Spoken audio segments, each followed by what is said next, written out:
I'd like to call to order July 13th, 2023 Transportation Committee meeting.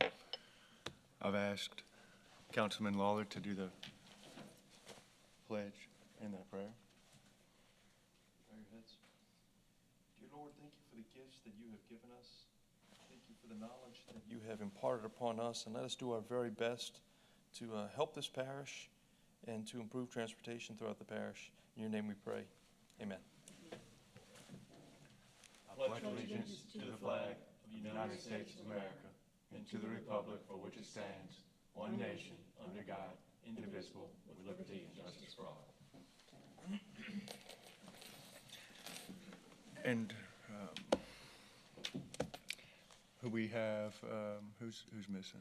Dempsey and Councilman Cagnalotti. Okay, so we have Councilman Cagnalotti and Councilman Lambert absent. We will, if it's okay with the rest of the committee, is it item E? Item E. We're going to move item E. We're going to change that to before item A. We'll still call it item E. Okay. And then public comment. Anybody that has any comments, fill out a card. We have the green cards, the red cards up at the podium. And you'll have 3 minutes to speak. Do we have a chairman's report here? I don't think so. Nope. Dempsey's not here. Okay, let's go. General business, E. So this is review and request for approval to proceed with the introduction of ordinance of 2023 Transportation Impact Fee Study Update. Mr. Eric Poche. Thank you, Mr. Robert. Members of the committee, with all the problems we had in recent meetings with Mr. Clance, I figure we have enough information to get through everything we need to get through. Put together a package for you, and let's go. I've even got Mr. Jerome even came back if I needed any assistance on anything, since he is was intimately involved in that before. We thought he missed us already. Yeah, we thought he forgot he retired. Every year, the transportation impact fee has to be adjusted based on the construction cost report out of the New Orleans region. And every 5 years, the ordinance requires that the impact fee variables be updated based on the ITE cost data and other factors. That was changed to 6 years last year because of the changes to the ordinance that we were working through. Duncan Associates completed the report in May of 23 based on the ENR construction cost data for the New Orleans area and other variables as required by ordinance, and has completed the study and has submitted table 1 in the document as far as the percent change of the updated fees. Okay, it's on page 1 of under the executive summary on the updated fees. Now, this is basically a two-part, because in June of 2021, council changed the ordinance, the impact fee ordinance. It stated that the fees would be assessed on the east bank of the river at 90% through December 31st of 2023, and at 100% thereafter, with the fees being assessed at 35% on the west bank of the river. So I guess the two items that you need to consider is, number one, to look at the updated fees and accept the updated fees as they are based on the reports and the variables that have been given. And then the other thing is whether you want to leave the assessment as it is to correspond with what was approved in 2021, or whether you want to change it. One thing to note is that many of the items went up. The percentage increases range from 10 to 131% increases in office, retail, and residential categories, but there were reductions of anywhere from 21 to 50% for the industrial and warehouse categories. And should you desire, or should the council desire, to not have as great of an immediate impact on the increase of it, you could, moving forward, agree to reduce the assessment and then take it up gradually, or you can leave it as it is, in which case it would be assessed at 90% of the updated fees until the end of this year, and then it would be at 100% on the East Bank and remain at 35% on the West Bank.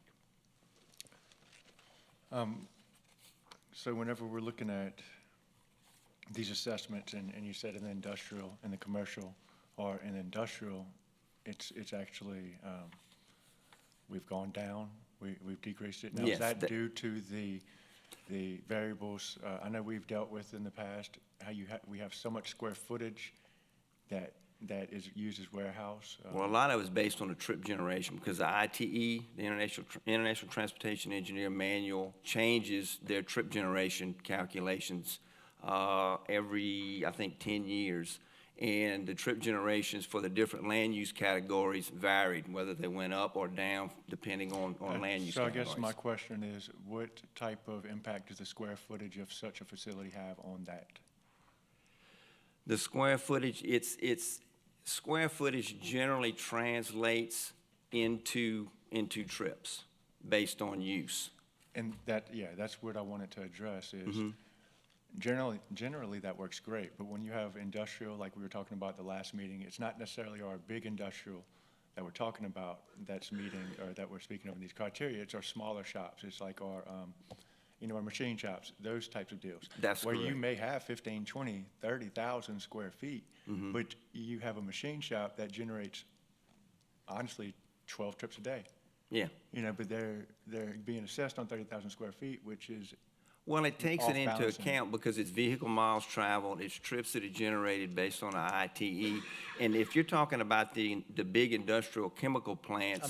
I'm not. No, And I'm okay. talking about specific instances throughout my term that people have called me in these, and I mean, administration and whomever's worked with them and adjusted some of these, because it was ridiculous, some of the fees. I mean, you have. Well, there have been variables that have been looked at, because obviously warehouse is gonna be different than office. We can calculate different rates depending on the square footage of office, depending on the square footage of warehouse, and Very things of that nature, to make adjustments based on the trips. Do y'all have any questions so far?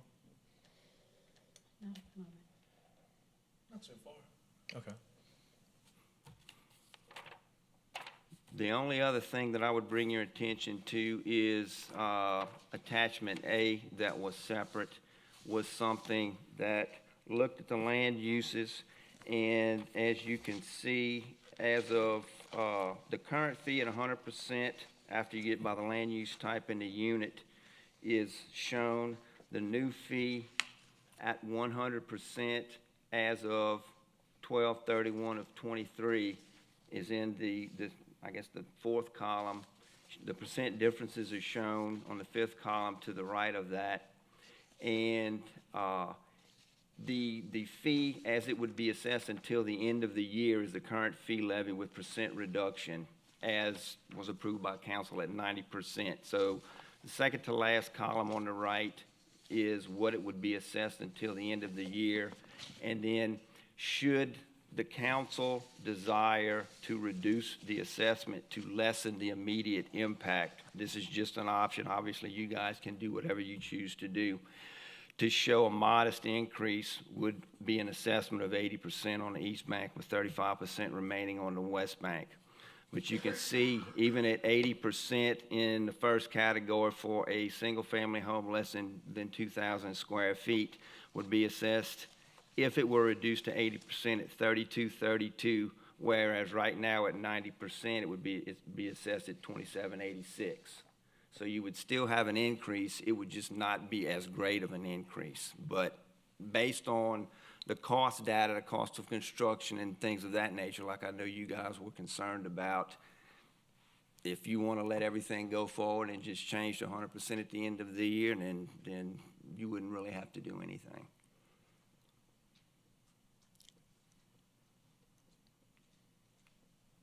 Yes, Councilman Lawler. Yeah, I was doing some research just because I was curious as to the size of buildings, fast food buildings, say.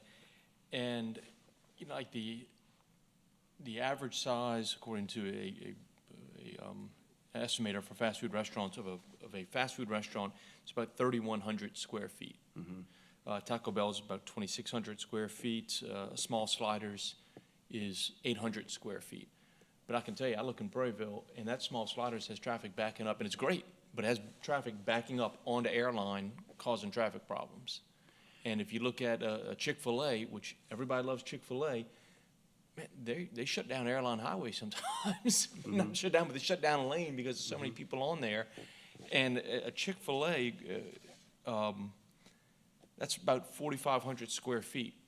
And you're talking about something that the average Chick-fil-A, the sales price of one is $5 million. So the cost of, opening a Chick-fil-A on here, it would be, based on that many square feet, you're talking about for, say 5, so about $65,000. But when you, when you roll that into a $5 million cost, it's not huge. But my point is, what we see is the traffic that they cause, because they're great places.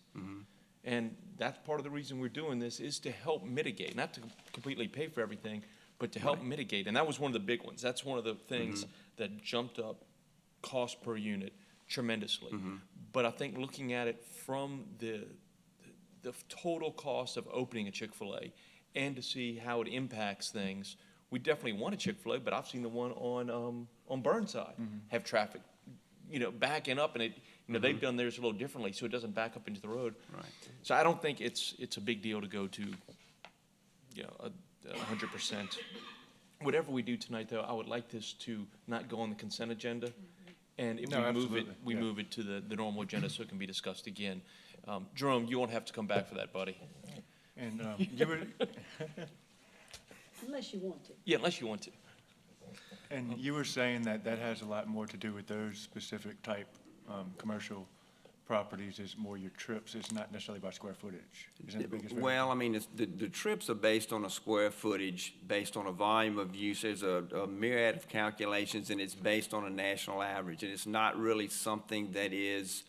So I guess what I'm asking is, like Councilman Lawler was bringing up, something that's gonna bring in that much volume and that much money, even though it's gonna have a small space, it's made up for and it's accounted for in different variables that are considered in this. Oh, yeah, Yeah. yes. Like a small sliders, they use an 80 by 10 building. Yeah. It's 800 square feet. They would only pay, $13,000. It's going to bring in a lot more traffic than that. They're getting away cheap because of that design, but you're seeing a lot more companies design with that smaller look. But they're still actually, they're getting away in a really good deal on that. Yeah. So, I'll make a motion that we move this as is to the full council, because I still believe that it deserves more discussion at the full council. Yeah, I'll absolutely. second that. And Terry, do you have any comments? No, I agree. I'm on board with everything Aaron said, and I'd like to see us get to 100%. I do have a question about the West Bank. I know that we want to incentivize development on the West Bank, and having this lower number is helpful, but there's a lot of reason to believe that the West Bank is going to grow.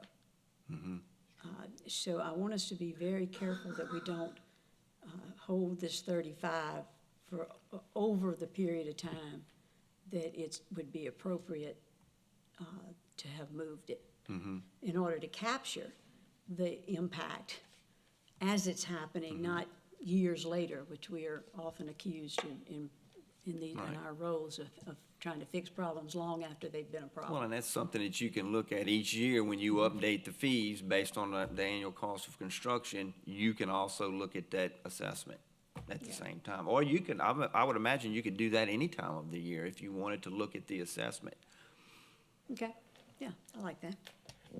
I'll second Mr. Lawler's motion. Absolutely, and that's a good point that you bring up, Terry. As of now, right now, we're a little lucky with Donaldsonville because we do have a lot of infrastructure, because it was a big city and town at one point in time. But if we have that assessment, maybe we could put something like that in place, whether it be, I don't necessarily know we need quarterly, but at least annually. So, because we don't want to get behind, because when things boom, they go. But in the same token, in the same sense, we want to have the incentive, and we don't need it so much now. Right. We have a motion, a second, and any objection? We'll move it to the full council All as right. is. Thank you. Next, we have item A.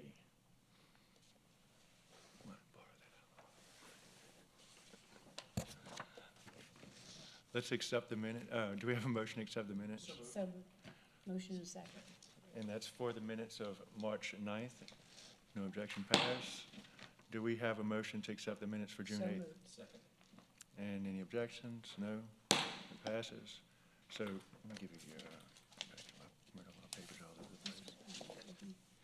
Okay, the, item C, department report. We have Trey Cunningham. Hello, good to see you guys again. How you doing? I just wanted to give y'all a little update on things that we've done in the month of June.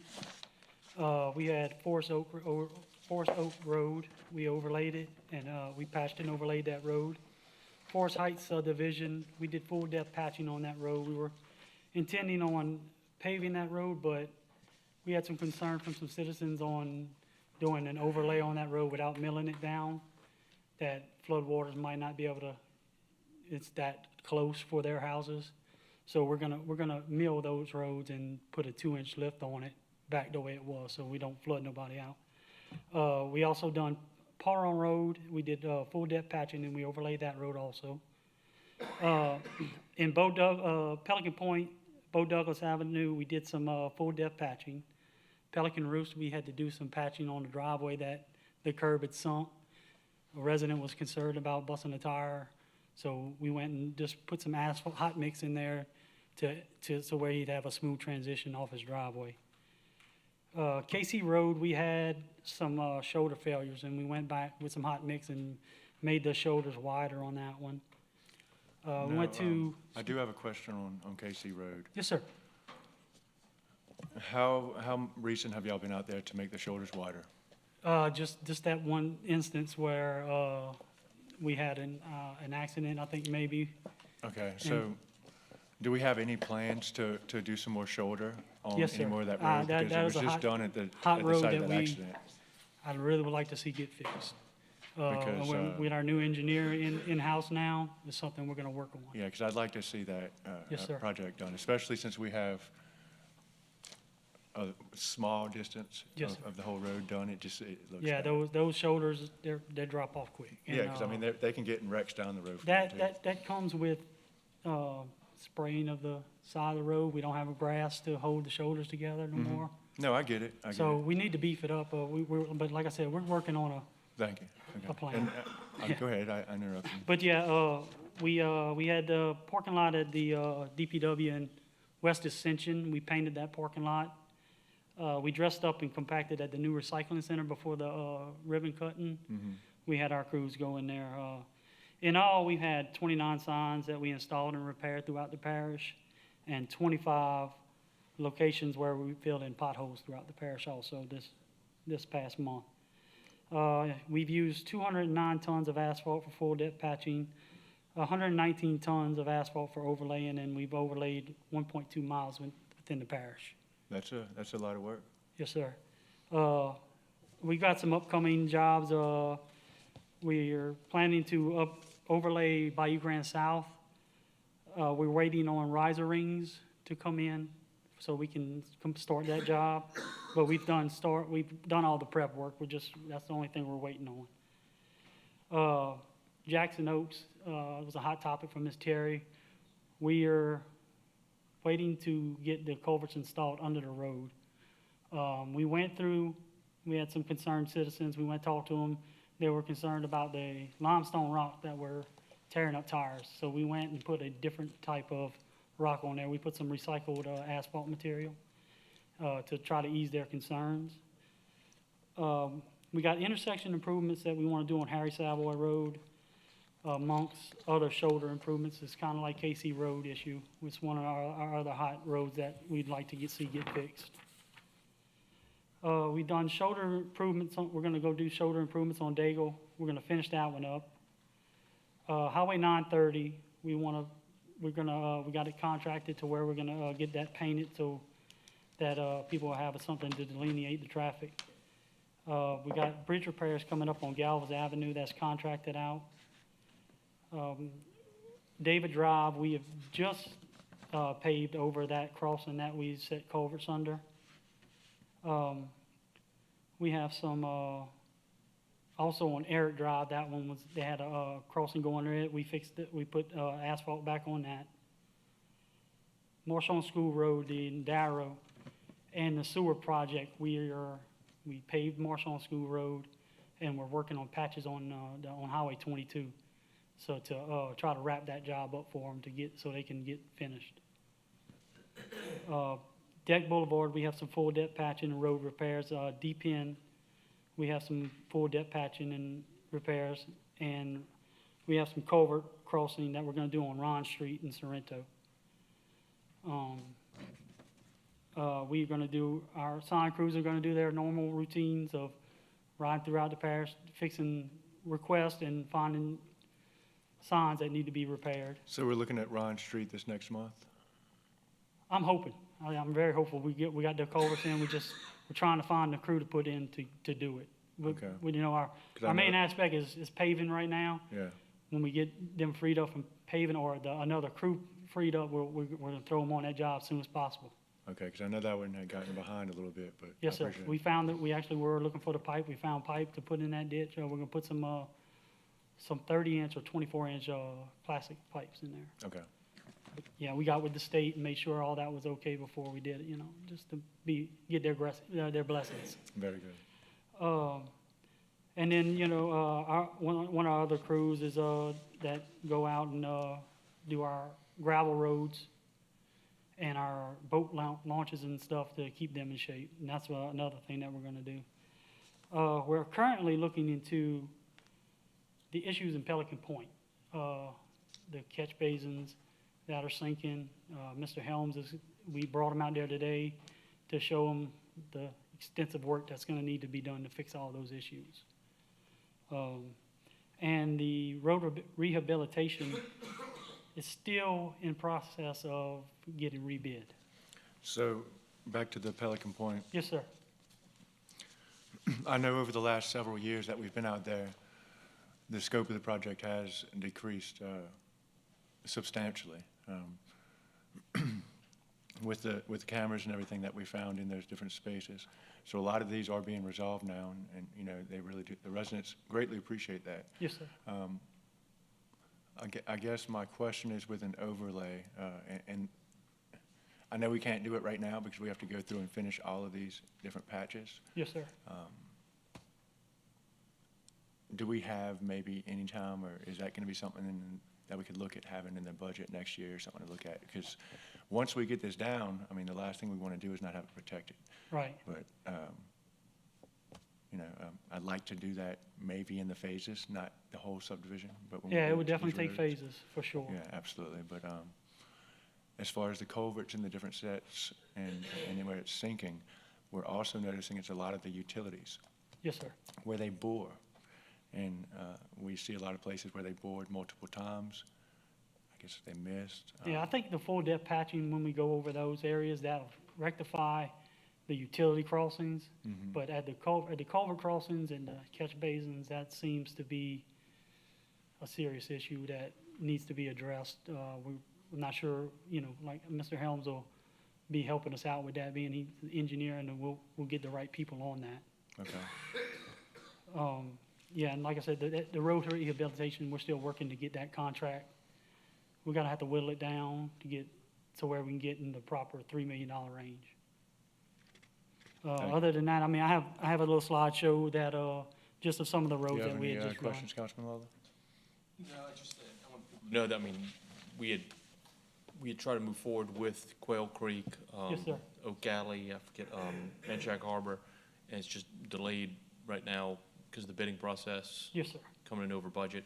That's why, I mean, it can't even get to the ones we've approved. Yeah. So it's, Yeah, We also have a pavement preservation contract, as y'all just pushed it through, so we'll be sorting those to do bio restores and texture treatments on some of these roads that it'll help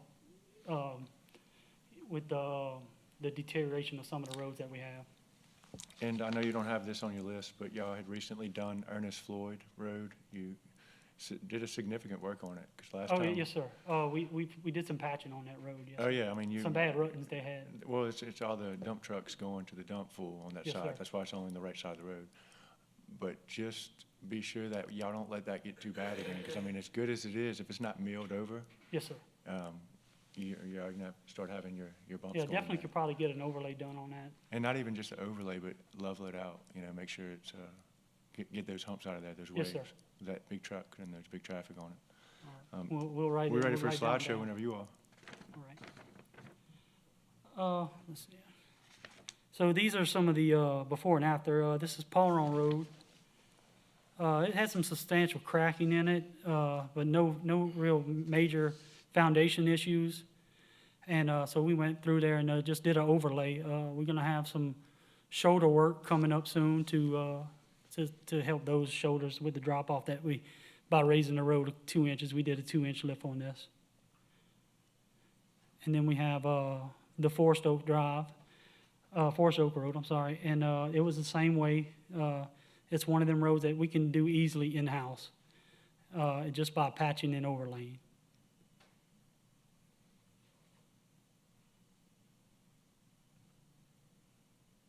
But yeah, it had substantial cracking, but nothing, like I said, structurally sound. And this is Ronnie Road. This is just a little thing that we put just so you see our sign crew doing what they do. You can see that sign was pretty bad shape, and we went ahead and repaired it. And that's it. With that, just wanted to give a shout out to our crews. It's hot out there. Their tongues are hanging. They're working their butts off, but they're doing their thing, and just want to thank them, all our supervisors that help out. And also with that, I'd like to have this moment to maybe introduce our new chief engineer, Mr. Daniel Helms, so you guys can meet. Absolutely. How you doing?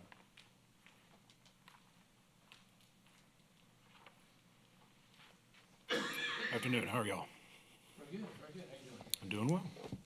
Drinking from a fire hose right now. Doing well.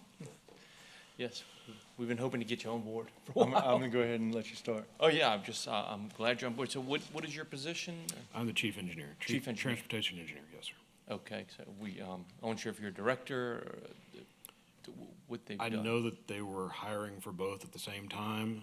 I know that in the system it shows director of transportation, so I don't know exactly. I'm learning as I go. They need to clarify that. It would be nice, There yeah. are a lot of, but- well, there are a lot of important reasons, 90-day approval from the council. Yeah. So we'll talk to the administration about it. Yes, sir. About clarifying that for you. Appreciate it. Okay. I don't have anything else. Okay, cool. Welcome. All right, Glad to have you. thank you very much. All right, moving on. HNTB, move Ascension update. We've got Mr. Jeff Burst. Council members.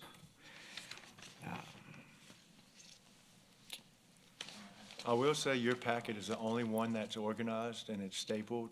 I really do appreciate that. Well, I know you're going to see it on your screen, but I like to give you all a hard copy as well in case you wanted to take notes or write questions down or any other information. Okay. Give me 1 minute to load up the other one, please.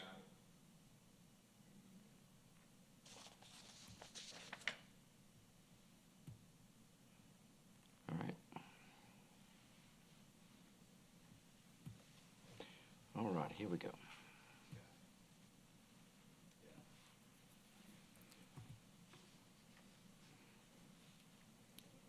Okay, let's see, why is it not full screen?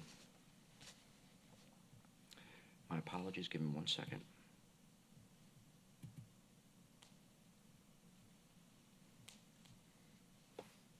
Okay, there you go.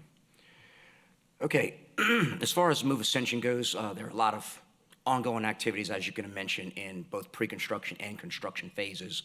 From design, right-of-way acquisitions, we're moving utilities, we're doing some clearings, moving fences back, we're negotiating with a lot of landowners.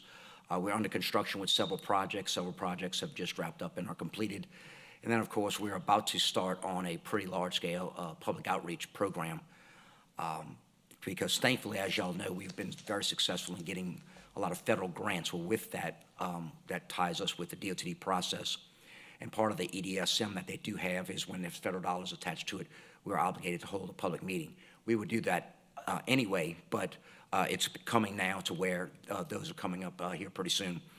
So, some of the ongoing activities, like I talked about, we're tracking the program controls, both from a schedule and a financial standpoint, document control. We're using the parish's Citrix system for archival reasons. As I mentioned, the pre-construction management is environmental core permits. It's the design oversight, right-of-way utilities, and agency coordination, particularly with DOT, but also with the CRPC and other agencies as well. We do have some projects under construction, some projects about to go to construction, and then I mentioned the outreach portion of that. I'd like to give you a few program metrics because I think you'll find these pretty interesting. So that we have so far 18 projects completed. We would have had a lot more, but completed thus far. But you'll see some of the reasonings below. Is that 5 projects under construction, 2 about to be advertised to go to construction in next month or 2. 6 additional projects at the ready, waiting for utilities to be relocated out of the way. Most of these are long corridors, so we're strategically advancing the utility relocations at a lot of these intersections where we can build roundabouts where we might have 4 or 5 under construction at one time, where the utilities, where there might be 9 plus several pipelines, can take their time on these longer corridors. And then 23 projects either currently under design or about to go to design as we ramp up the program. With that being said, it's a lot of projects in design, some projects ready to go to construction, but a lot of these are well advanced into final design. So you'll see a big uptick as projects finalize the design and then begin to be let to construction. So you'll see that overlap occur here pretty soon. And then just to drill down a little bit, as you can see in the handout, I get into the specifics of which projects have been completed, which ones are under construction, scheduled, which ones are at the ready, on the shelf waiting for utilities, et cetera. And I'll pause there for just a second, just so you can kind of peruse the list just for a second. And if you want to drill down on any one particular project, I'm happy to do so. Or we can, kind of move through the presentation Councilman a little Lawley, you bit. have anything? And here's the other screen that talks about the ones for design. And you'll see this encapsulates about 54 projects in the program. That does not include a lot of the projects that you will never see asphalt or shovels in the ground. A lot of traffic analyses to turn and traffic signalization to synchronize the lights along Airline Highway, along LA1 in Donaldsonville. Several of these were traffic studies to determine what is the most appropriate action to take, whether it be to add turn lanes, install and construct a roundabout, et cetera. So it's obviously you've seen it's grown from its origins to a fairly sizable program. And as you look through that, I'll kind of talk about some of the projects that we have along a specific corridor. We do have a lot of corridor projects, like Roddy Road, for example, but here's one of significance that we're working with the DOT in conjunction with a lot of these projects. A lot of these projects also came out of a traffic analysis corridor study that the DOT commissioned several years ago. And as you can see, there are numerous projects along this corridor starting north of the interstate with the realignment of 621 at 73, so that we can move that intersection point, those conflict points, away from the intersection at I-10 and move them further north. As you know, we're about to wrap up design on the 73 to Bluff connector, which you can see kind of at the top of this graphic. And then we'll install a roundabout at that exact tie-in on 73 with the new connector, at which time we'll remove the traffic signal at Sebro, make that a right in, right out. That will also, just like on the north side of the interchange, on the south side, that will alleviate a lot of the conflicts and some of those turning movements and some of the queues that do stack up onto the ramp. And then, as you can see, the other projects, we have roundabouts at 73 and 74, 73 in Cornerview, and then we also plan to preserve some of the right-of-way in between those so that we can go out for either federal or state dollars to help with construction down the line. As we move on, I'll try to address a little bit of, I'm sorry, I have Councilman? one question. I don't know, my thing, I hit it, I think I messed it up.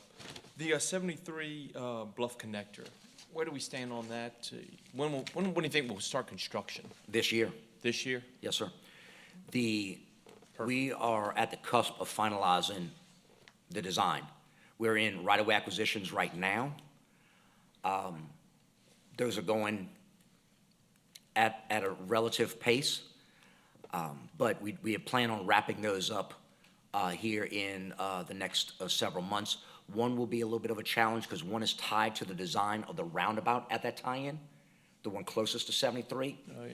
That one will take a little bit longer to acquire the necessary right-of-way for the corridor. But there's very limited utilities. It's only at the tie-ins on Bluff and 73. Those can be relocated at a very quick pace.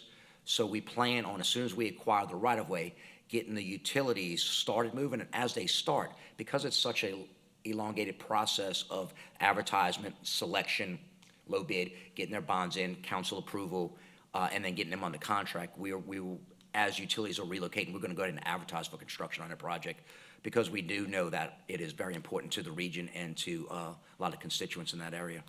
Okay, great, thank you. Okay. And moving on, as I was mentioning about program funding, how do we get here? Where did we come from? How do we get here? As y'all are very well aware, the program started as a $35 million program. It was $10 million in local construction fund reserves and then a $25 million bond sale. That to kind of get some projects on the ground as we were developing a long-range master transportation plan, as you may recall. Since then, over the last handful of years, we've been very successful in cobbling together other funding streams to advance and grow the program to what you see now. We've been successful in being awarded a little over $42 million in federal grants through the MPO's block grant program, greater than $200K. And I do want to stress that's significant because those are a lot of wins for the parish, if you will. 1.5 million for a roundabout here, another 1.5 for another roundabout, 2.8 for 9 roads to be overlaid, et cetera, et cetera. Well, you add up all that to get to a little over 42 million, and that's a lot of successful grant awards for the parish. So the administration obviously deserves a lot of credit for that. We've been also successful in getting $22 million in state funds, whether it be DOT safety funds or recently House Bill 2 capital outlay received a good amount this particular fiscal year. And then, of course, we've also tapped into the DOT road transfer program. We've received to the tune of a little over $9.1 million. And I want to stress that's cash. That's not credits for down the line. Can you, next meeting, you come, bring the breakdown of the state funds, of the 22 million? Absolutely. As to what we had this past year and the years before from the start of the program, just to get an idea of how we're looking? Okay. I think that could help address some of those issues with the lobby and you were, yeah. I'll be happy to bring a lot more Thank you. specifics next meeting, but just to give you an example, $7 million of House Bill 2 money was dedicated to the LA 3127 project, $5 million to advancing work along Highway 30 between I-10 and 73 This past year? this year. Well, that's 12 million out of 20, yeah, so that's significant. Yes. Yeah. So we had It's 50%. We had $2 million in DOT safety funds for the Parker Road roundabout and the Church Point roundabout, which both are one's already started construction, one's about to start here next month. I think in the next week or two, we'll be holding a pre-construction meeting. So that's the bulk of it, but I'll bring a more specific breakdown and attach that to your handout. Okay. Traffic impact fees, we talked a little bit about that earlier this meeting. Eric made a good And just to kind of give presentation. you a little bit of steering on what I want with that, just to make it easier so you don't have to put too much. Certainly. Dealing with, we were discussing with lobbying with the state recently at our last meeting, so that could be a tool for them to bring to the state to show the dollars spent and the dollars that we put in as a parish in comparison. So I think they. And that's exactly right. And, Yeah. Working with some of the local. So if you want to maybe talk to administration or somebody to see what they would be able to use with that, that'd be great. If not, just bring what you think is best. Okay, I certainly will do so, yes, sir. Thank You see the 12.1 million in traffic impact fees, and of course, the parish was awarded 24 million in the American Rescue Plan Act. And 10 million was allocated to the Move Ascension program to help with some of the infrastructure projects, and those were tied to very specific projects. So you can see, obviously, the parish has grown over the last handful of years from a $35 million program. That number is actually incorrect. It's actually a little bit over 130 million if you add up some of these lines, and which you'll see here. I do have a breakdown of how it breaks down from, you know, whether it be the construction fund, the bonds, how much we got in federal dollars, et cetera, and then you'll see it's a little over $130 million that we've been able to grow the program from a $35 million start. So I think that's noteworthy for the program. For the parish, certainly credit to the administration, this council, for the support to go out and get those other dollars to advance the program and infrastructure here in the parish, because what we're trying to do is not just several spot replacements, which we are doing with some roundabouts, but it's also some north, south, east, west corridors to help the operational flow of traffic through and across the parish. And then lastly, you'll see some financials just about how it's broken down between the different phases and categories of monies thus far. And that's not necessarily what's been spent, but what's been contracted. So you see construction now has taken over the lead from engineering design, and that will only continue to separate. Yep. I know Councilman Cagnolati was interested in that several meetings ago, so I did want to highlight that one point. And, you know, basically that was the end of this month's presentation. I'm happy to answer any questions or scroll back through to get granular on any particular Councilman project Waller? you wish. No, I asked the one question I had, and you answered it, and Okay? perfect. Yes, sir, Councilman. Highway 929, what are we looking at on the time frame of that overlay? The overlay, we just recently resubmitted the final plans with all documentation to DOTD at 100%. It is ready for letting. My understanding is that they plan on accepting bids in the next couple of months. So beginning of next year, maybe? Well, it's an overlay, so they can pretty much ramp up very quickly. So I expect construction to break ground this year. It'll be Because later. It's almost August. If they can let it next month in August, then, I mean, I'm pretty sure the contractor can ramp up pretty soon. I mean, it is an overlay job. Okay, cool. But again, DOTD does control that project because of the federal dollars attached to it, so they will let it. The parish will inspect it, but the parish will hold a contract with that selected contractor, whoever has that low bid that's accepted by the department and the parish alike. Okay, well, thank you for your presentation. Yes, sir. Appreciate the good work. Very good. All right, now we have item F, review and modification with credit agreement with DB Windemere LLC for construction of Cannon Road improvements. Mr. Eric Poche. Thank you again, Mr. Robert. Gentlemen, back in August of 21, the parish entered into agreement with DB Windemere in the development of Windemere Crossing subdivision. Cannon Road was a substandard road for many years, and they agreed to widen it to 20 feet from Roddy Road to LA Highway 44. The original limit of the credit agreement was a little over $753,000. That was the estimate of cost of construction at that time. The final audited construction cost that we have verification on is about $811,600 some odd dollars. And with 103 units in Windemere Crossing subdivision, with the credits the way with the traffic impact fees the way that they are now, they stand to recoup about $302,000 of that. Now, the reason that we're here is this is something that I think everyone would agree that Cannon Road needed to be widened. This is something that we would like to do more of these public-private partnerships with developers to improve roadways in the parish. And when the final audited cost came in, you see that DB Windemere is leaving about $500,000 on the table because their costs are $811,000, and they can gain about $302,000 in credits because the original agreement limited it to the credits that they could get from that subdivision. So in your packet, you have the audited costs as well as a copy of the original agreement and a copy of the, sorry, not the original agreement, but a copy of the recommended changes to a new agreement that would allow them to transfer some of those additional credits within the same transportation impact fee zone to other developers to try to recoup more of that cost. Councilman Lawler, what's your thoughts on this?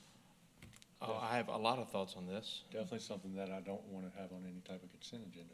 Well, I don't think we can act on it. We don't have a quorum. That's right. Yeah. I don't, So the administration, if my understanding, it's Clinton, John Diaz made this deal. Originally, it was done because the parish wanted to have Cannon Road widened. But they made the deal. yeah, exactly. Yeah. So kind of when the deal's made, so. Well, that's not exactly my concern. This administration was against that when the same thing was done by the last administration on 930, yet they just did the same thing. It's just kind of ironic how the hypocrisy, so, yeah. But we can't take any action on it. It was good to hear about it, though. Okay, Appreciate it. all right, thank you. I believe item 6 we have to take action on. What is that? I don't have, no, I've got the wrong. Motion to adjourn. Oh, yes. Well, we can't, we just have to adjourn. We just have to stay here then. Motion to adjourn, I guess. Thank you, meeting adjourned.